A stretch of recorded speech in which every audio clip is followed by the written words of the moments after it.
Sure thing. Contained within the phrase sure thing is the intrinsic idea of assuredness, an unwavering, unfaltering sense of security upon a thing. This is a concept so far removed from human experience in this day and at any time in the history of this advanced species. Touted as the top of all things existing, humans truly excel in many facets of living, technological inventions that make the mind marvel, artistic brilliance demonstrated in an endless fountain of timeless music, inspiring poetry and revolutionary literature that tells the story of an all-conquering species. Yet, with this rather illustrious array of abilities and capacity for the impossible, there does seem to be missing any concrete attainment to this idea of a sure thing, as outlined in the opening sentence. This embarrassing chink in humanity's armor is glaringly revealed in all of its living.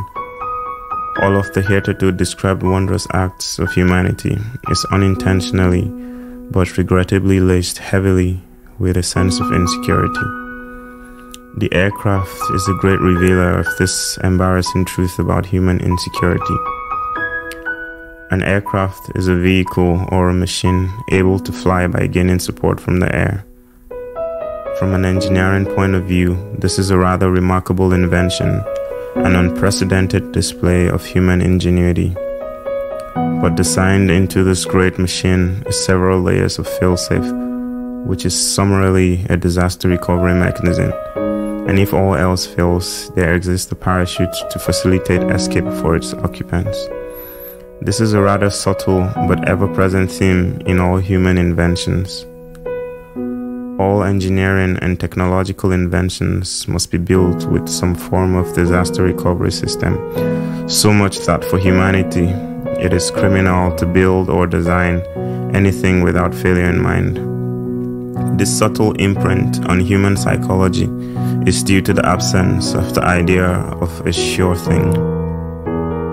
Humanity pompously proclaims itself to be a transient, ever-evolving lump of matter. It has wired itself to perceive this as the highest form of compliment. This is a fascinating show of hypocrisy, for humanity knows that that which does not need to change will not change, for change is only required for that which is not satisfactory. As spectacular as human art and literature are, there will never be an end to it, for no song, even with the most delicate of compositions and the calming of lyrics, could ever offer to humanity the totality of what it desires in a song. This therefore necessitates a continuous production of music, an endless release of songs through the ages, capturing all things, and in many ways, but never enough. The gist of this paragraph is the affirmation that humanity lacks a sense of absolute security. Thousands of thoughts grow through the human mind a day, all in a bid to keep up with their fears and insecurities.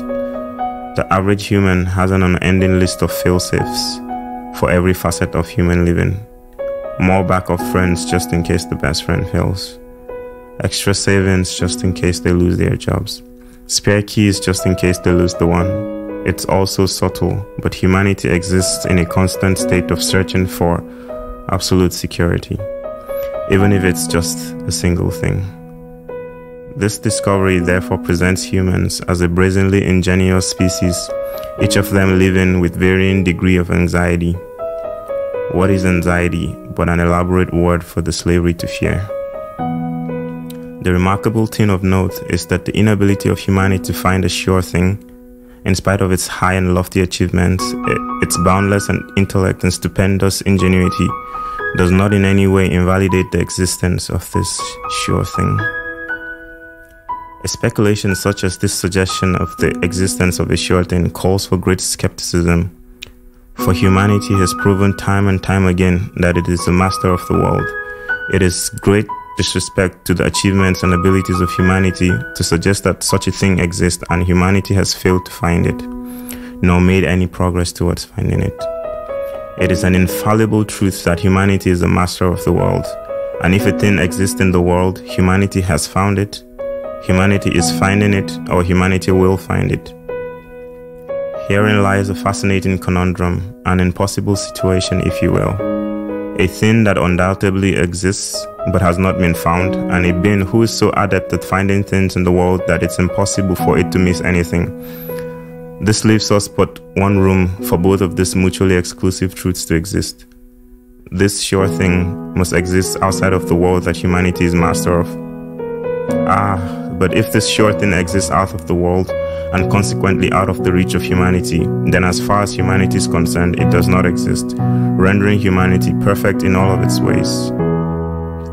As incisive as it is to believe this, and absolve humanity of all embarrassment for its inability to find that which does not exist, consider therefore that there is one bohemian amongst them, a human just like all humanity, but with brazenly confident approach to living. In contrast to humanity as previously described, he was altogether a failure. He seemed a psychopath, a rather strange variant of human existence, sorely lacking in self-awareness and devoid of working intellect, for he was deprived of one of the greatest markers of humanity as a species. This strange human seemed to have had an acute anxiety deficiency, a condition unique only to him, with severe symptoms such as the ability to love unconditionally, recklessly, and without restraint. This is a morbid case of AAD, for all things human must have a failsafe. The idea of limitless from this strange human seemed a vicious pathogen that must be quarantined at all costs. He was recorded as saying that those who hate you are the choice candidates for your love. Oh, what a madman. Another glaring symptom of how utterly deranged this being was his impotence to fear. The bedrock of humanity is the awareness of danger. The survival of humanity as a species relies heavily upon its ability to classify danger, prepare for it, and avoid it where possible. To be human is to see the varying degree of danger in everything.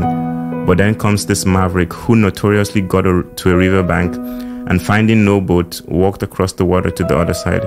He was human, flesh and bone, born of a woman, and yet seemed altogether different, for he lived entirely as he pleased.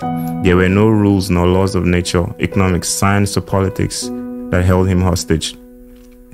Asinine as he was, he seemed to live a life far more comparable to the idea of master of the world than any other human mastery combined. He demonstrated magnificently the life of someone who has found this much elusive sure thing, or to put more accurately, he is the sure thing. He is Jesus, the Word of God, the only infallible, reliable, ceaselessly dependable thing accessible to humanity. For the world was formed by this Word, and it will stand secure in nothing else but this Word. Jesus, the Word of God, the madman of Nazareth, a wreck upon which all fear dissipates, the singular representation of absolute security. Empires may fold, pillars fail, people fall, but this Word is ever relenting, always true and never failing.